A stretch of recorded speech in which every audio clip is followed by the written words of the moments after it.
Hello, everyone, and welcome back to Adjacent with Jace, the tabletop interview and review show for The Adventures in Athoria, brought to you by the Black Tower Stories. I am your host, Jace, and with me today, he's not good at making enemies as me, but when it comes to his spelling, I wouldn't be. When I ask for a quest, he keeps the job board full, never ready for what BS we might try to pull. Lack of magic items might cause some issues, but if we never get them, then we will never misuse.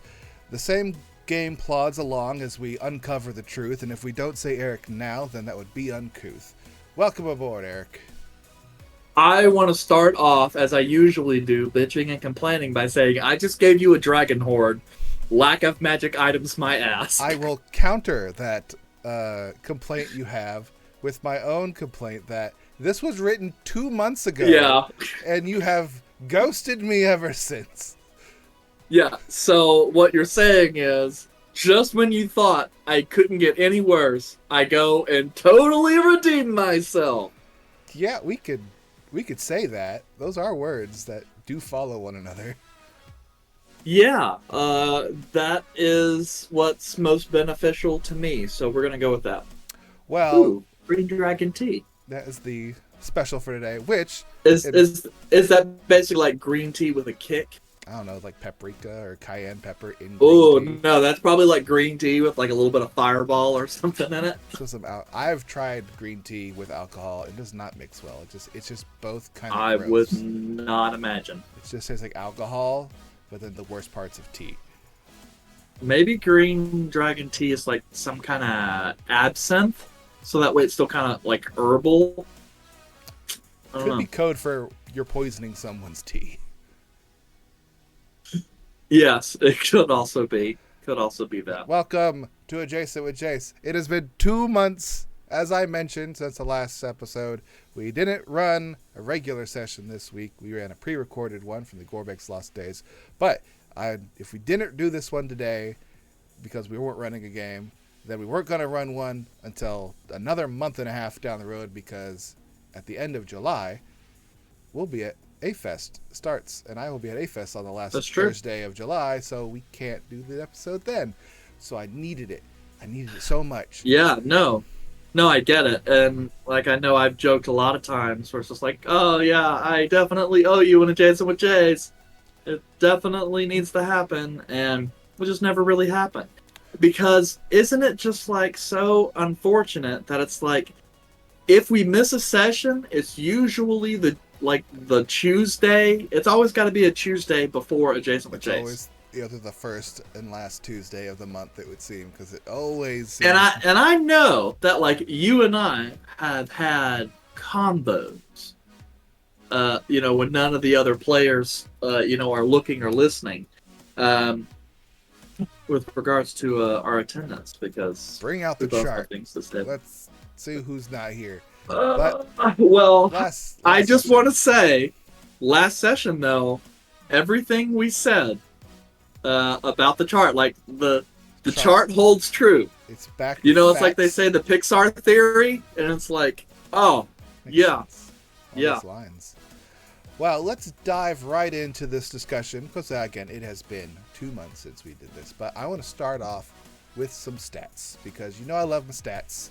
We have had, from my recollection here, 3 very big fights in the last 2 months. One with being fighting golems in this mage's area, a dragon, and assassins were involved in one of these. So, going by the stats, I still am in the first place for, best. Are you talking about the Shade of Cavail? Yeah. That you fought? Okay. That one was registered. That has been that long. Uh-huh.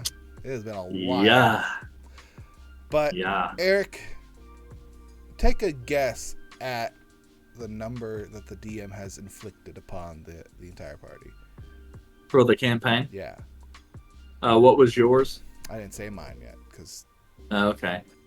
I am going to say 1,200. Because I think it's pretty high. You think 1,200 is pretty high? Okay. No, I mean...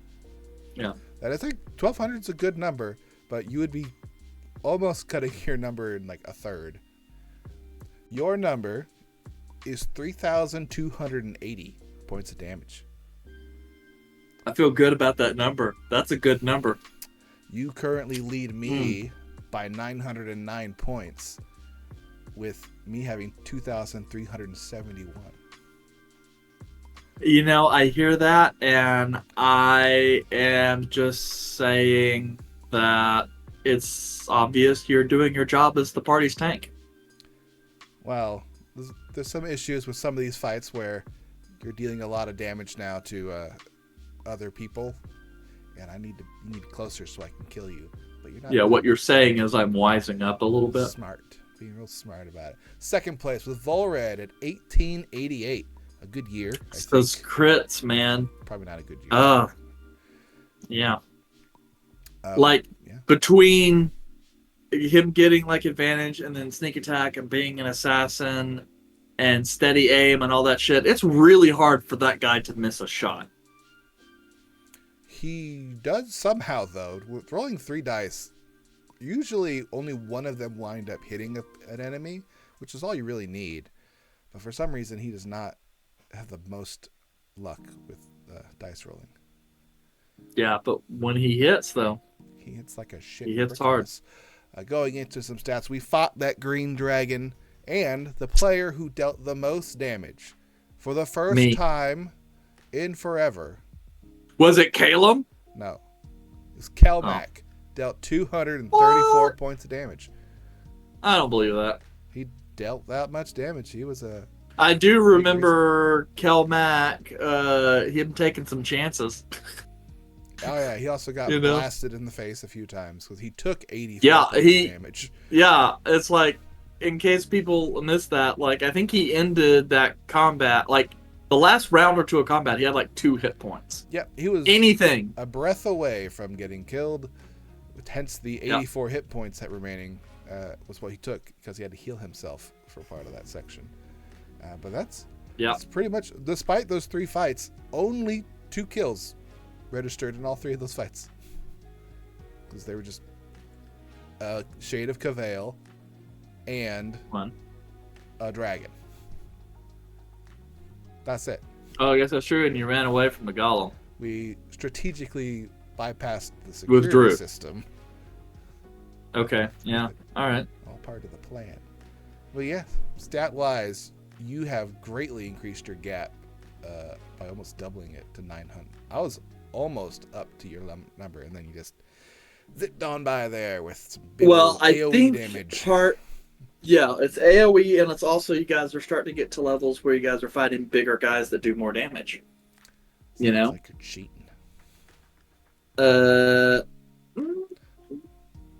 I don't want to call it cheating. I want to call it prioritizing story.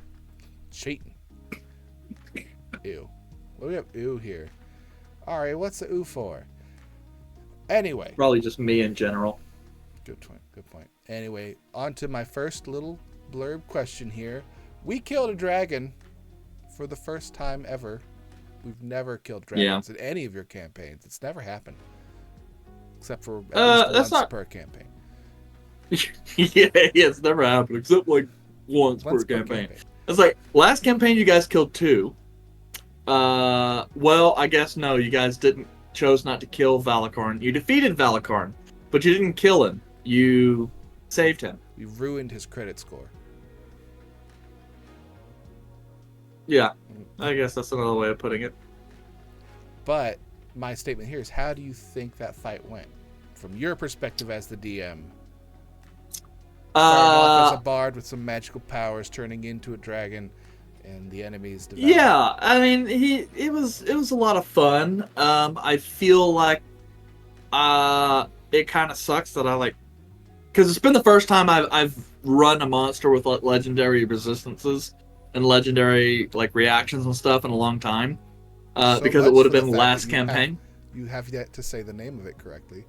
It's a legendary action. Well, yes. That's showing how long it's been. Yes, and so my point being that it's yes, right. Monsters have these, because we've been chilling in the lower levels for a long time and never got to use any. So it's I definitely had to break off some rust in this fight. And that's unfortunate, but hey, what are you going to do?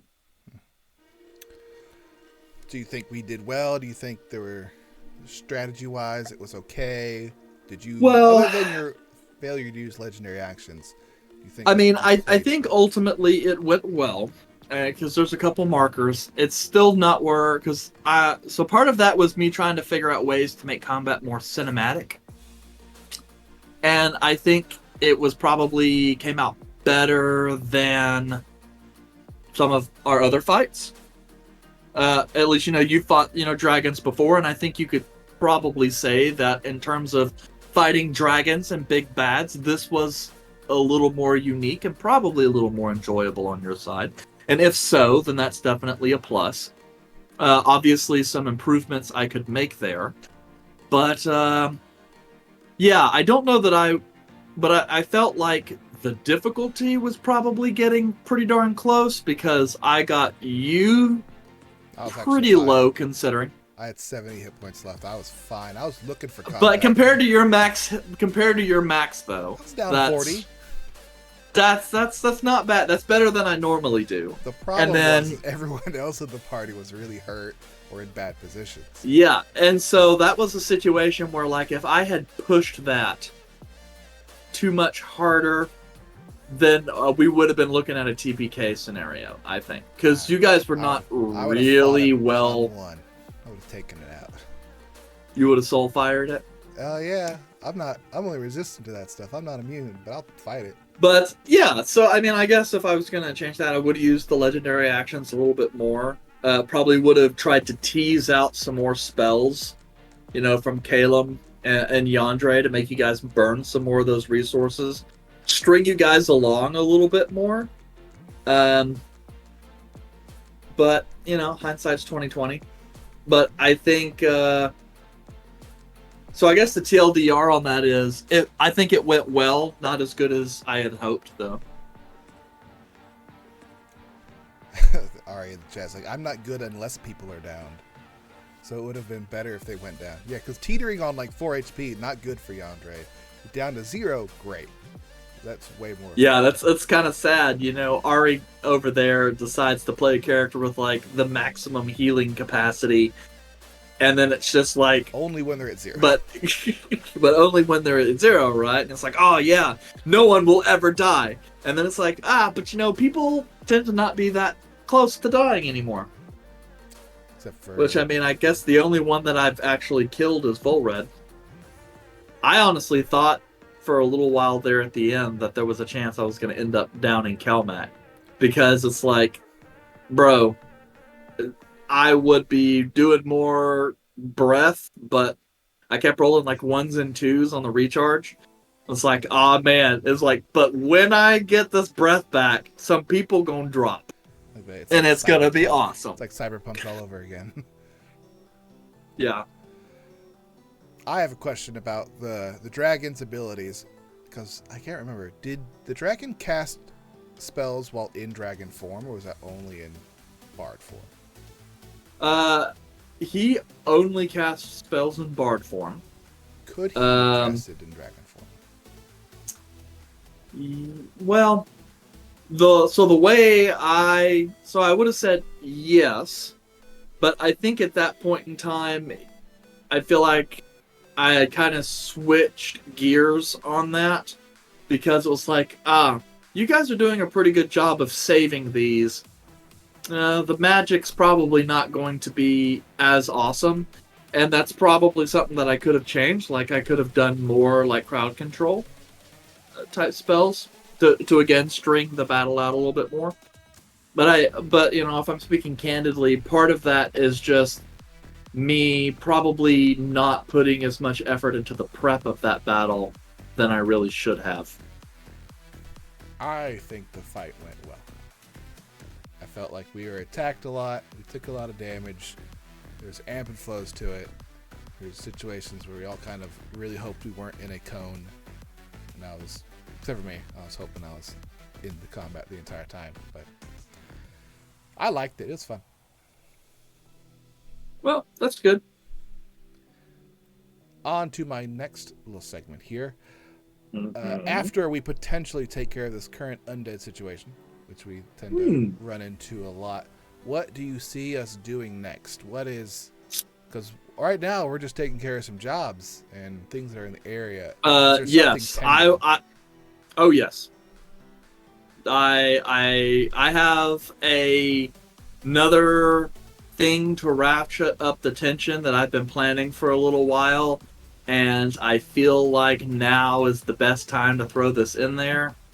Um, I suppose the only teasing I will do there is, especially recently, you guys have done some really interesting and notable things, and there are important and powerful individuals that perhaps have taken notice of that,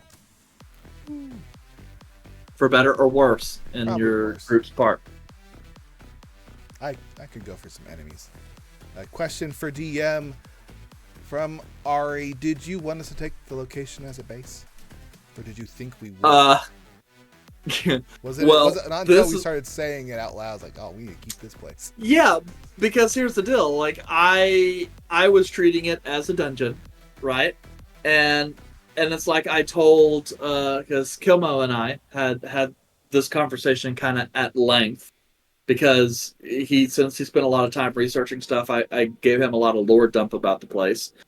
And I said, yeah, I feel like a newbie dungeon master, because it honestly never occurred to me that you guys would want to use this as a base. Because I'm like, it's far away from Erar Yellen, it's not easy to get to or from, and it wasn't really set up to be used as a base. But then whenever you guys were like, oh, a base, I was like, well, I mean, I guess Alaris did spend a lot of time here, so there is probably a lot of infrastructure here that would support at least a small group staying here a long time. And then I said, and, I suppose he probably would have put a teleportation circle in there. So it's not that I didn't want you to take it, it's just like I didn't design the place with that in mind. And had I actually had the foresight to think of that, I would have changed some things. Because there's like... Well, yeah, I know, but it's just like... I probably would have changed the way certain rooms functioned, because then it's like, yeah, probably don't want you having access to that all the time. So then it's like, how do I gate this content? How do I paywall stuff? You do not have access to this location. You have to be a tier 3 subscriber. Yeah. It's like, sorry, we got to get at least 5 more subscribers on the stream before you can unlock that. The other question came in. What are both of our feelings when we destroyed the Enchanted Forest portrait? I am so sad face. Honestly, the Enchanted Garden of the rooms is the one that I put the most effort in. And as a component for the base, I was like, yes, this place is awesome. They're gonna love this. And then it's like, oh. Sacrificial lamb. It was like, I mean, okay. But at the same time, it's like, well, okay, this sucks. But I guess the good news is that it's not, really lost forever. It just requires magic that you guys don't have access to yet. So, Ari didn't want to destroy it. At first, my thought process was, every one of these portraits is a trap waiting to happen. So we needed to. You're not wrong. We needed to test some theories on what happens when something goes in and gets trapped. Does it get jutted out as some pocket dimension things work, or does it stay trapped? We needed information. This is the only one that seemed like the least important to some of us. Like, he's all like, it's a forest. It's got probably a bunch of enchanted things. That's fine. But the smithing fire elemental thing wasn't worth the risk in case it jutted out any enemies. Like, we didn't want to face a bunch of fire elementals in case that was one of the situations. This one, especially since you can clearly see them in the photo. This one had less obvious threats, and we didn't want to get rid of the library because that one had the most obvious potential of information. So if it was gone, we didn't want to get rid of that. If it was dangerous and jetting stuff out, we didn't want to get rid of the fire elemental. The forest one seemed like the most logical situation from Izal's perspective. Was like, I don't see a threat in this portrait, and I don't see information in this portrait. This is what we need to test it on. So after figuring out that it was important and gone, but then like gone forever, initially, like, oh, felt kind of bad. But I was like, would we do it again with that information? No. Would we go into it before having some more information? No, because if we didn't get rid of it, we probably wouldn't have went into the library portrait. We wouldn't have done certain things. We needed information to get us to the next step. So I felt bad afterwards. I mean, as adventurers, it's fine. And look, I mean, if you guys you really only feel bad because you're using it as a base. If you guys had just left the place and didn't ever worry, then it's like, then it would have just been like 6 months from now, your guys are, sitting at an inn, at the Daring Dragon off Wyvern Square and be like, what do you think was actually in that portrait? And that would have been like the extent of it. So it's detrimental to our current situation. That is why it is an issue. Yeah, or maybe some of the fey creatures in there would have eventually come back. It's like, oh, you're one of the assholes. That's it. I'm not helping you. And then it's like, quest immediately fails. Well, I've made enemies before. Wouldn't be the first time. On to a next little segment here. So you have some things planned out for us about it. I'm assuming you're going to make it it's going to be in a way where it's obvious and we won't just walk away from it, because we will. I would say I imagine your group is going to have to choose how they proceed very carefully, because you have some opportunities to make some very powerful enemies. Okay, all right, on to here again. Since we last came on to Adjacent with Jace, we've also had our 2-year anniversary from streaming. What are some things that have happened in the past year or two that you're like, oh, that was really cool, I'm glad we could do that, or I learned something in this situation?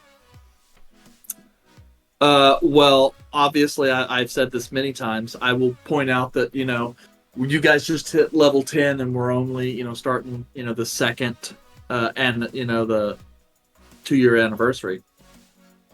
So, first off, I have learned with this group that when you guys say you want something a little more sandboxy, you don't actually mean it. Or if you do mean it, then you really aren't capable, and so I need to box you guys a little bit. We like sandbox, but we want sand castles already made in those sandboxes that we can interact with them. I would just say that yes, you guys want a sandbox, but you can't make the sandbox too big for you guys, because apparently that's a problem. I need to be able to see the other side. So and the solution, part of the solution to that was obviously me spending a lot more time on the job board and coming up with a lot more cool side quests. And I think that has been a success, largely. Obviously, I'll make some improvements on that as the campaign goes. And sandbox, not beach. I suppose that's a good point. It's a good analogy, I'd say. And probably even do it better next campaign. Like, this campaign has just been nothing but learning experiences for me. And part of that is because, like, our previous campaign, that wasn't streamed, like, you guys, like, those characters and players just gelled together so well. They had such chemistry that it, honestly, looking back on it, really did not take much from me to keep that story going. And so now that there's more people, you guys have less chemistry, and you don't have world-changing stuff hanging over that you guys have to get done. I have to do a little bit more herding of the cats, and more than I thought I would have to. So that's been a learning experience. DM, professional cat herder. Yeah. So that's a couple things. As far as stuff that I think that's been like really cool, I don't know. I can't think of anything that I've been like, oh yeah, that's really cool, because you guys also like anything that I would say that's really cool would have to come recently.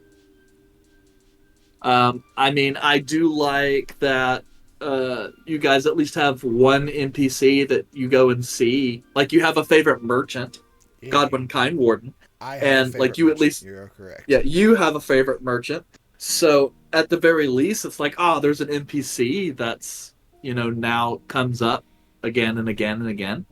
So, that's fine, because you guys don't do a whole lot of that. I guess, really, one thing to say is, like, this campaign has gone so completely a different direction than I thought it was going to be at the beginning.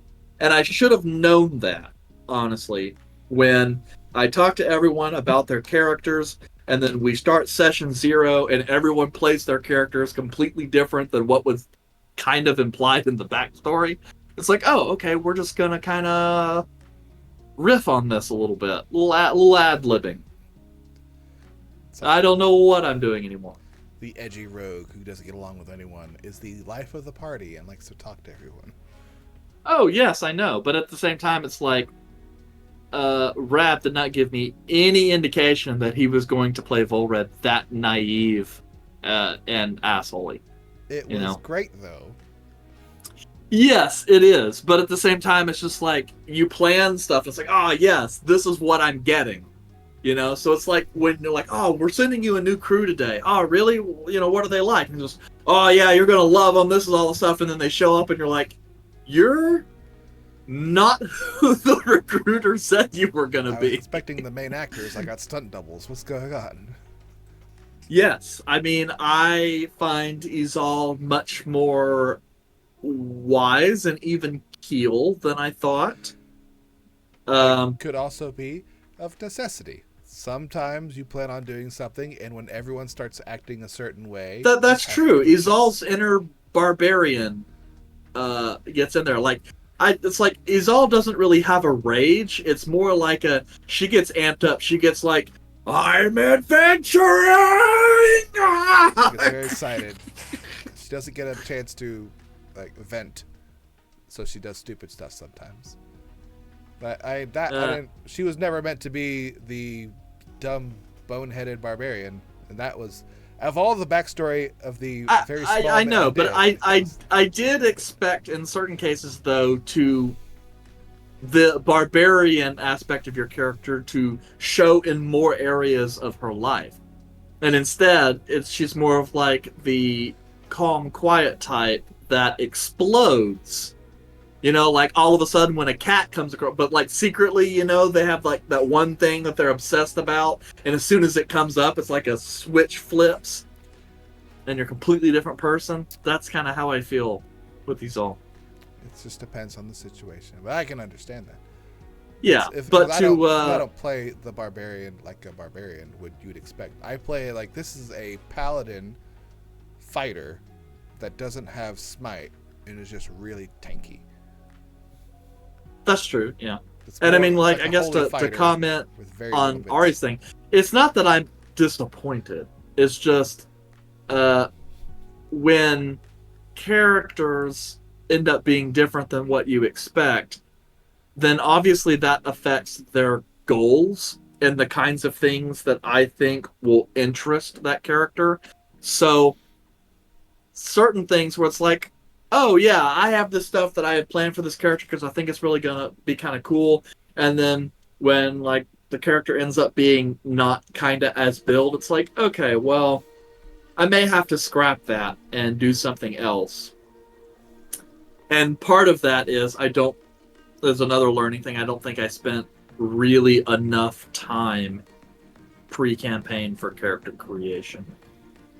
We spent more this time than we did last campaign, but there's still a lot more we can do. And part of that I know is I've already committed that I'm going to be giving you guys a lot more info dump about the campaign setting before we even start talking characters. Because I think that will be good for me, because then I can prep a lot of stuff ahead of time, and good for you guys because you guys will have a lot more information about the setting and can use that to help out your characters in design aspects. So that's probably my number one thing I want to try for next campaign as a big learning opportunity. And like, there's not much of a point now. We'll just continue on as we go, but new characters right now. Well, I mean, we could just retcon the dragon fight and say you guys TPK'd. Nah, I would have won. Well, okay, yeah, you're probably right. But I mean, maybe. Spend all that time fighting everyone else. That means no, you're not focusing on me. Yeah. Everyone else would stay dead though, because I can't resurrect anybody. Yeah. Cool thing that I think we did over the last 2 years of playing this game. One, we're streaming and recording stuff on Twitch, so I can actually go through and rewatch stuff that we've done. True. That has been very helpful. And two, we ran a panel last year. That was fun. That is also true. We had a reason to do it. And it felt that stuff doesn't necessarily have to do with the game. But it's something that we did as a group. That is true. And I will say it was a good idea, because I know like we had talked about that in a con forever ago about streaming it, just because like, you know, when we were doing the audio recordings, it's like it never materialized the way, because like everyone's got to get the recordings over, and you got to sync them up and export them. It's just like, this is just a nightmare. But the videos were nice because, I mean, I am sure everyone on a regular basis jumps in to watch the last like 10-15 minutes of the previous session before jumping in. Yeah, it's like, what do we do? Yeah, okay, all right, this is where we left off. It's good to have that all the time. You don't really have that option. And for my campaign I write a synopsis of what happened in the previous session, which is very vague. It goes over everything. It's maybe 2 paragraphs long. You don't have to do this for this game, because it's literally play the video at 2 times speed, go through there real quick if you absolutely have to. Yeah. So they're pretty handy. On to another section I have on here. This is not so much about our specific game, but more as you as a dungeon master. What type of DM do you see yourself as? How would you describe it? Well, I don't know. I guess... Yeah, I guess I would have to say that I try to be relatively like laissez-faire, hands-off kind of thing. I don't get much enjoyment out of the game, like railroading. I like having stuff for you guys to do, and then you guys just having fun interacting with the world that I create. That also means that prepping is a giant pain in the ass, because I never really know what you guys are going to do, and especially with these guys who bail like halfway through a campaign or an adventure, rather. So that's nice. So I guess for me, like, I'm the kind of guy that I like to make an awful lot of notes, because although I can do a decent job, I think, improving, consistency is important to me, and I'm not good at writing notes on as we go. Because my own personal DM notes that I scrawl as the session goes on they're like fucking useless chicken scratch. So I make those notes to help remind me, and the videos are there to help me catch stuff that I miss.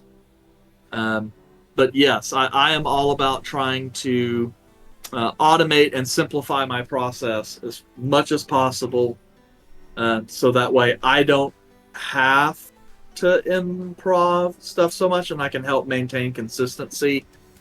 And so that means like random generators, all that kind of shit. Love it. So you're more of a prepper in a simulation kind of run. It's like I have all this stuff built out, and if they ask a question, I have something prepared that can answer that or give me enough time to stall to find that answer. Yeah, and like for an example, like I do an awful lot of research. Like I have over here, I built charts of the different kinds of tree species that grow in different climates. And I have average rainfalls for different months in those climates, different kinds of vegetables that grow really well, can grow poorly, or don't grow at all in those climates. So that anytime I need to have an answer, I have some reference material there that I can look at, because I personally like to try and build analogs with the real world, because that is an easy way to have consistency. So, for example, I know that most small villages don't have a mill to mill grain, because mills are very expensive. Those are typically done in larger cities, or they're out kind of in the wilderness and are shared between villagers. That's historically how it's done. I do a similar thing here, because A, it's historically accurate, mostly to the point that it can be, but also, if I know that and use actual history as an analog, then I can just pull from my head and I kind of already know the answer, and I don't have to make something up out of nothing.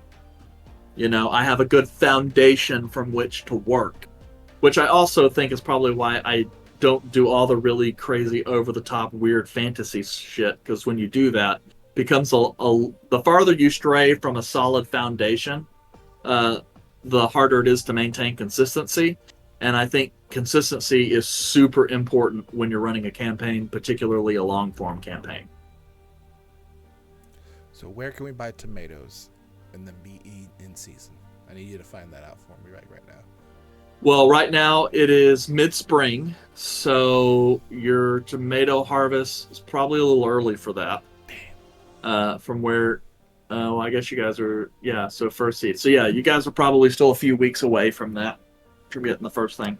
Write it down, guys. But 3 weeks from now, we're getting fresh tomatoes. Yes, especially in the subtropical climate that you guys are in, because tomatoes stop kind of fruiting once you get up in the mid-90s for temperature. So once you get into summer, you're not going to find tomatoes anymore. They'll stop producing. It gets too hot. On to my next question here. Other than I see myself as a fun DM, and you are not. Yeah, I mean, you don't like what I call you, so. Because you're a butthead. On to my subsection of that is, what would you consider are your DMing strengths and weaknesses? You went over some of them, but what would you say is your strength? When you're going into a session, you know that if I have this I can lean on, that I don't have to worry about. Yeah, I think probably the single biggest strength, and I view it this way because of how I view my role as a dungeon master. I think one of my biggest strengths, particularly with this group, is that I know you guys well enough to kind of have a sense of what you guys want out of the game. And so I can at least tailor some stuff to make sure, in most cases, you guys are going to be happy with the result, and there's some stuff for you guys to chew on. So maybe that doesn't, or maybe that means, like with all of my other weaknesses, the campaign is like never stellar, but I at least feel like you guys will have fun playing. And that's a win. What would you say is your weakness? I do not prep nearly enough. And I think you will say, because I mean, even though I like a prep, because we just went into this whole thing about prep, right? But I hate prepping. Like, I hate the idea. Like, I throw my battle maps together like Tuesday during the day. Like, I'll have a plan, and then I'll be like, oh shit, I play Dungeons and Dragons in 2 hours. I've got 3 battle maps I need to put together. And then we don't do them because we do something else. Yeah, and then you can do something completely different, you know. And I don't have a whole bunch of other maps that I can just throw in there. So the truth is, like, I could spend an extra 5 or 6 hours a week thinking through your actions a little bit more and better prep for the campaign. And if I'm honest, the campaign would probably be better if I did that. Um, and that is another thing that I really want to work on. Well, it's an okay weakness. But when you also say one of your strengths is kind of being able to prep and have stuff prepared, you can't go there and say you also don't prep enough. So you kind of contradict what I think one of your weaknesses might be, because of how Which much you're is, obsessed about preparation, is what I think one of my strengths are. And that is improvisation and making it seem like it was planned. well, I mean, I do have that happen a lot. But yeah, I mean, yeah. A strong improv BSing ability is very can counteract a lot of bad prepping. As long as you and if you have a solid core of this is how this town functions, this is how the world functions, and having that knowledge for it, improving with that information going into what you're saying is a lot better than Yeah, but like I said, like my stuff is like really like my kind of prep is for a good foundation. Like I could throw together last minute a good village. Would it be a memorable village that all of you guys want to go and return to and be like, oh man, we should go back to that place. That place was so charming and awesome. That takes prep, and that's usually not the level I go into, unless the mood strikes me when I'm prepping for a session. So I would say like the strength is like I can maintain a minimum level of quality in that case, but I don't do the kind of prep that's necessary to like really get the above and beyond awesome stuff. I also don't think that I'm the best storyteller as far as like narration and oratory and telling a story. I don't think I do that very well. well, everyone sucks at that. Like you have like three voices, and you just hope they're good enough. Like you know what, everyone's gonna sound like me today because you're in a Yeah. generic Deep city. man, Irish woman. And then I guess some kind of weird goblin, kobold, golem creature. Some weird monstrosity humanoid. Yeah. I got like two old And people. Murloc. No,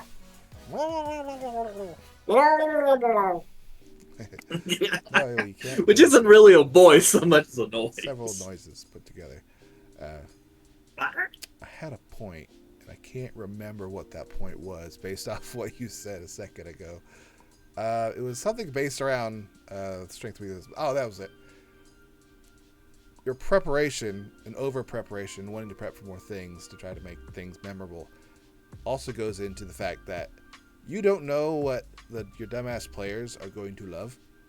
So you could spend all this time working on 3 or 4 really good cities and the infrastructure and all that, but they could stop at a random farm on the way to the city that you kind of throw together, and by doing that you put some character or some interesting thing that you think of at the last second in this little farm, and now they love that farm. The farmer's nice. We hope nothing happens to them. They're going to be great. We're going to come visit them all the time. You have no idea when your party's going to do that. You don't know when they're going to be attached to every tiny NPC you put onto the thing.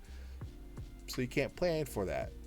Yeah, I would agree, especially considering like when I am used to prepping stuff to a certain degree, if I have to like come up with something completely different, like a market vendor or something, and it's like, oh, thankfully I've done that enough. But if you get something too much more complicated, like an inn with patrons and stuff right off the top, it's like that's complicated enough to where it's like, oh, I'd have to throw that together, and that probably wouldn't be to my normal standard.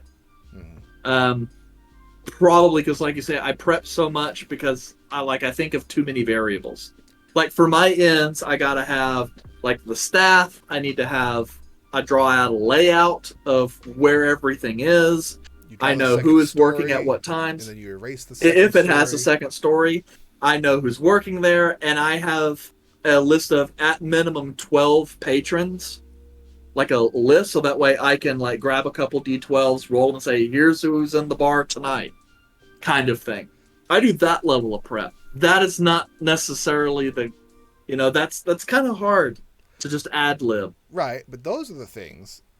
Hard fact places. These are fixed points that you know that a person going to a place, a party is going to want to go to the tavern, the inn, some sort of shop, possibly an ingredient store. Like there's 4 or 5 shops that they will be interested in, and a possible captain of the guard and whoever's in charge of something else. There's like 7 things that you can go into in prepping and fill out, and then from there spider it out from there. But I mean, you don't have to prep. I don't think anyone should improv a tavern. The tavern, I think, is the one thing in a town, other than whoever's in charge of it, should not be improved, because you know they're going there. Yeah. Oh yeah, and like some kind of merchant. Like, keep this in mind, right? I'm the guy that wrote a script with like medieval demographics so that I could put in population and various aspects about the town and generate like for example, before we jumped on here, I was fleshing out Night Harbor because I imagine you guys are going to go there at some point. And so like I happen to know right now that Night Harbor has 1,348 acres of farmland. I don't know if that's a lot, though. It's just over 20 square miles. Oh, which is honestly... Is that a lot for a farm? That's a lot for a place that size. Yeah, that's pretty big. I don't know. But... and I mean, and I can tell you, it has 3 noble households, got 27 guards. You know, like all of this guards for the amount of houses. No, but honestly, most places don't have a lot of guards. Man, we could wreck so many towns. Yes, because those are also guards that are like, their job is guard. That doesn't count militia, but I mean, yeah, and that's another thing that a lot of people don't necessarily understand about history. Like, most places did not have armies. In fact, most kings, it was not acceptable for your average noble to have an army because kings consider that a direct threat to their authority.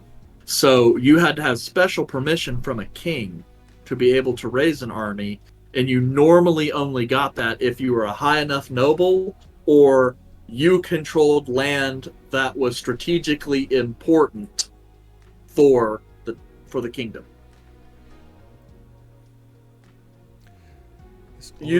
But that's what I'm saying. Useless facts that like go into that kind of prep. But it's also, you're building, the demographic thing is important for, like, you need to know how big the place is and what type of commerce goes into it. Yes, that's important for world building. If you want it to be grounded in the structure that you like. Yeah, but do like, you guys need to know that there are 16 furriers in the town? Because that's what the hell is a furrier? Because you'd have to tell us that. You told us acreage of farmland. I don't know what is a considerable amount, what is a small amount, what's too much. I don't know that. So that information will never be used until you find that one player who wants to know the commerce of this city so they can properly avoid taxes or grift money from one location to another. But I do that so that way if you guys are like, oh, is there a place here that I can do XYZ? I can be like, yes. A farmland out there. There, something. There is indeed a jewelry maker here in town. But it's not a very good one. They spend all their money on farming. Well, I mean, it takes a lot of land to feed. It takes a lot more land to feed people than people think. Like, on average, like 1 square mile of land produces enough crops to feed 180 people roughly for a year. And that's taking into account medieval farming practices and the amount of waste. Because you got to assume about half of it half your yield's going to be gone due to weather. So, like, it takes a lot of land in farming to feed people. Coming up at the the 1 hour mark here, so I have a question that I like to normally start things off with, but I'll figure I'll do it now. Is there anything that you wanted to talk about specifically, or if you had any questions also? Man, I was told that I was going to be threatened and berated and all kinds of stuff. I also lie a lot. I'm such a liar. That's true. That is true. You lie a lot. Yeah, the gentle berating. I guess I get kind of curious, like, your thoughts on the campaign. Because, you know, like, I ask this all the time, because that's another thing, like, I'm, like, super self-conscious, you know, about stuff. Because it's like, it doesn't bother me when people, like, criticize stuff about the game. If it's like, yeah, but, you know, I wish we had less of this and more of this. It's like, it doesn't bother me when people share those opinions, because, like, that's something I would want to know. So vaguely say, this game sucks. Yeah, like, that doesn't help me. But yeah, I guess I never really know, because usually when I ask people, like, how do you think it's going, they're just like, oh yeah, the campaign's fun, you know, we're doing stuff. And it's just like, okay, all right. Well, so here's another thing. So let me be more specific with my question. What are some times in this campaign where you were like, well, that honestly was not as fun as I thought it would be? And what are some times where you go, that was actually surprisingly fun? I haven't had a situation where I was disappointed drastically, like, man, this kind of sucked, if you did something else. Mostly because we only really do stuff unless it was Volred's backstory or a job that I had acquired. So it's something that I brought us into. I say most of the shit quests we do for the Lyceum, whatever the fancy, those, we don't like working with them. Their stuff's boring. Fetch quests are meh. So they're no fun. Fair enough. Yeah, especially like if you're not a Maelor or a Gander who, like, really wants to collect a whole bunch of knowledge and shit. For a barbarian, yeah, that's probably boring as shit. Boring. I don't want to do this. We'll do it. And I think you've noticed that we haven't really done any of those quests in a while, because you guys did not seem to like it very much when you guys took care of Maelor. Yes, they were boring. So it's like, I was like, I'm not gonna offer these quests unless I really zhuzh it up. You can offer them. I'm not gonna tell the party about them. These suck. I'm not doing these anymore. Well, I like the whole campaign. There are some boring parts, but I'm playing a barbarian who has very limited magical abilities. So I also don't want to get arrested. So keeping a clean record is pretty important. So I'm checking stuff off of my list. I haven't gotten arrested for any crime that stuck. Mm-hmm. That's true. Well, you guys haven't really been arrested. You've been detained. Yeah, but not really arrested. That's mostly Volred's fault. But yeah, I get that. That's probably something that you save for last, if at all possible, because if you get arrested, there's obviously a chance that you don't get to do the rest of the list. Yeah. So here you are, level 18, you got regular guards. Everyone's like, I have to arrest you. And you'd be like, oh, darn, here. And then, like, you put the chains on, you accidentally, like, move your hands and snap the chain. You're like, oh, shit. Here, let me just put that behind my back. And I'll link my pinkies together. I was like, what are you doing? It's like, I've never been arrested before. Ooh, this is going to be so much fun. I punched the Margrave in the face. He deserved it. It's like, why did you do that? Because it was on my list. But I got nothing else to do today. Yep, and you're like, well, why would you do that? Why not do something else? What else am I going to do? Kill a dragon? Psh, already done that. And then the guards are just looking at each other going, why? Why? I'm having fun. So, yay. So you have no questions other than that. All right. Well, that's always the stuff that, like, I find most interesting. What was your favorite part of the Dungeons and Dragons movie? Oh, I already told you. It was really funny. The illusion when it started losing concentration, because I was like, man, part of me wishes that's the way that spell worked in the game. because I just like, oh, that would have been comedy gold. And that they missed an opportunity to have something like that happen in a Dungeons and Dragons game, and it would have been memorable. But like I said, now we can't do it because it's already been done, and then it would just look like we were copying the movie. Yeah, can't name anyone Jarnathan. That's true. That Jarnathan is... The name sounds like a DM had to come up with a name on the spot because someone asked about him. And like, Jarnathan is his name. Yep. That's maybe, his name. yeah. Jarnathan the Aarakocra. Well, now everything's about this bird person, so... Yeah. On to the final little tidbit here. Who is your number one on the Deadpool? Number one on the Deadpool. I'm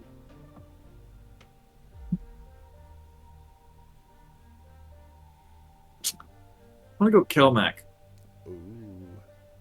Because, yeah, when we get in fights, Kelmac loses a lot of health for a frontline fighter. I mean, fighter lowercase, not uppercase, not the class. But yeah, he seems to lose a fair bit of health. Like, he wasn't super awesome, having a super awesome time with the golems either. So I have a feeling that, like, as we move forward, he will probably get himself into some situations that's going to cause him to get downed and dead. And it will probably happen, like, really quick. He'll spiral and die. And, yeah. Well, if you could do me a favor now and roll me a D percentile. D percentile? Alright, fine. You're lucky I already got my dice out. You should. You're at your team desk. That is a 65! 65. What magical effect happens? We have up to 3 creatures you choose within 30 feet of you take 4d10 lightning damage. Oh no. Ooh. It's a 10d6 I'm lightning gonna damage. pick... Yeah, I'm gonna pick Ari. And I'm gonna pick Stu. And I'm gonna pick Aaron. 4d10. And I have to, because if I strike Sean and kill him, then Stuart's going to be out for revenge for the rest of his life. If I kill Stuart, Sean's going to be out for revenge the rest of his life. So they got to go together. Mm-hmm. And got to nip that in the bud. And you run the D&D stream. So if I kill you, and Justin's my best bud. Like, I can't kill him. So by process of elimination, the third one to get zapped is Aaron. Yeah, of course. Okay, then. Well, thank you, Eric. This has been a fun little session here. Glad we could do it again. Next week, we will not have another stream for Tuesday, as it is the 4th of July, and we've already called that one off. We will, however, be streaming the second part of Gorbek's Lost Days. That way, you can see that if you haven't seen it, and see my editing skills. The hell with you. You just reminded me that we won't be playing next week, and now I'm sad face. We talked about it. No, you guys talked about it. You are in the same Discord. And I didn't say anything. You were hoping we were lying. But no. You know me, like, the Discord, like, after Tuesday, I turn it off, and I check it, like, once or twice during the week, and that's it. So... a lot of conversation happens on Discord that I don't find out about it till days later. At you. Well, this Tuesday we'll be watching Gorbek's Lost Days, Episode 2, where I will have my excellent editing skills on there, where you can see me have numbers pop up. And it takes way too long to do that shit, so I won't be doing it for our actual games. And this next Thursday... assuming we have the people available, we will do another Adjacent with Jace. We get another guest on here. Can't guarantee it. Hell, we're supposed to have an Adjacent Jace all these other past ones, but who knows? Because if we don't have one this coming Thursday, there won't be one all the way up through July, because A-Fest is coming up, and I will be in A-Fest Dallas. I mean, yeah. Hopefully you guys will see us there. We might have a panel. We might not. We don't know yet because they wait till the last minute to tell us. So it's like we all have to take the time off, put in the PTO, get on the planes. The entries don't cut off until July 10th, so they're really letting it extend as far as it possibly can. But that should do it for tonight. So thank you all for coming. I really have to go, and I hope you liked watching my really crappy show. So please like, follow, and subscribe is what I'm supposed to say. And as always, see you next Tuesday, but we won't this time. So one after that. Yeah. Bye-bye, everyone. Bye-bye. Might need to rework that outro. That's a quality stuff, Eric. Walking hand in hand on the ocean floor, down deep we wonder.